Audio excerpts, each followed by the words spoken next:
Kalau kita bisa mendapat 7 sampai 9 poin, bukan tidak mungkin kita bisa ranking 2. Ranking 2 artinya langsung lolos Piala Dunia. Assalamualaikum warahmatullahi wabarakatuh. Salam sejahtera untuk kita semua. Shalom, Om Swastiastu, Nama Budaya, Salam Kebajikan. Tentu pimpinan Komisi 10 dan seluruh anggota wakil rakyat dari Komisi 10 yang hadir hari ini, saya mengucapkan apresiasi setinggi-tingginya. Tanpa dukungan Bapak Ibu tidak mungkin sepak bola Indonesia seperti hari ini. Karena memang ini kerja-kerja sama antara pemerintah dan PSSI dan tentu seluruh daripada masyarakat sepak bola yang mengimpikan sepak bola kita harus bangkit. Memang sejalan dengan tentu blueprint yang sudah disampaikan pada saat itu ke FIFA, yaitu program Garuda Mendunia, bagaimana kita mentransformasi menuju era kejayaan sepak bola Indonesia. Memang kita memberikan target-target untuk pengembangan daripada sepak bola Indonesia.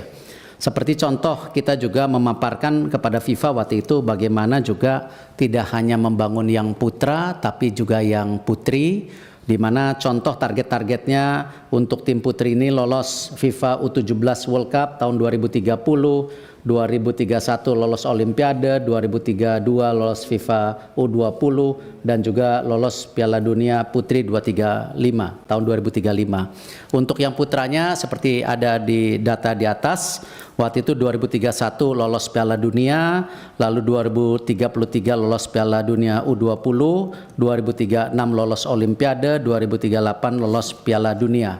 Dan tentu rencana ini juga dibagi menjadi 3 fase, slide berikutnya. Di mana tentu tadi disampaikan oleh Pak Menpora short term, ya, diwakilkan Pak Wamen. Terima kasih Pak Wamen dukungannya. Ini sama-sama tim Olimpiade London waktu itu. Di mana 2023-2028 waktu itu fase pengembangan, lalu juga midterm. Di situ ada tentu dalam kategori fase stabilitas, lalu juga masuk ke golden era di 2034-2045. Nah, memang ini semua karena momentum. Kita tidak pernah terpikir kita mendapatkan sejarah yang luar biasa. Waktu itu diawali dengan tim SEA Games kita yang sudah 32 tahun juara SEA Games. Lalu kita PSSI mendorong, ya, di mana pertama kalinya, slide berikutnya, kita tim U17 kita, tim U20 kita, tim U23 kita, semua termasuk yang senior ini bisa masuk ke Piala Asia. Ini pertama kali, tidak pernah dalam sejarah kita semua tim kita masuk. Sekarang yang putri pun sedang bertanding. Kemarin alhamdulillah juara AFF, kita lagi coba nanti kualifikasi Piala Asia. Nah, karena program yang didukung oleh pemerintah dan tentu semua supporter sepak bola, apakah pembelian merchandise, sponsor, ini sebuah momentum yang tidak pernah dipikirkan, terlepas daripada roadmap yang kita sudah paparkan kepada waktu itu kepada FIFA. Slide berikutnya. Nah, di sini sebagai contoh, di mana kemarin di U16 kita juara 3, sehingga kita bisa masuk Piala Asia, dan ini sekarang timnya sedang training camp. Akan ada beberapa pertandingan nanti di UAE, lalu di Saudi. Kalau sampai kita masuk 8 besar di Piala Asia, artinya kita lolos Piala Dunia. Artinya sebuah terobosan yang mestinya targetnya di tahun 2030-an. Nah, lalu di U20 sama kemarin ternyata kita juara 1 Piala AFF U19. Yang sebenarnya untuk U20 sendiri targetnya sebenarnya lebih rendah dari yang U17. Ternyata juara. Nah, akhirnya kita lolos juga Piala Asia. Tapi sayang di fase grup kita kalah. Dan memang ke Piala Dunia itu untuk Piala U20 cukup berat karena 4 besar. Kalau yang U17 8 besar. Nah, tetapi tentu hal-hal seperti ini kita tidak boleh menyerah diri. Karena sebuah kegagalan.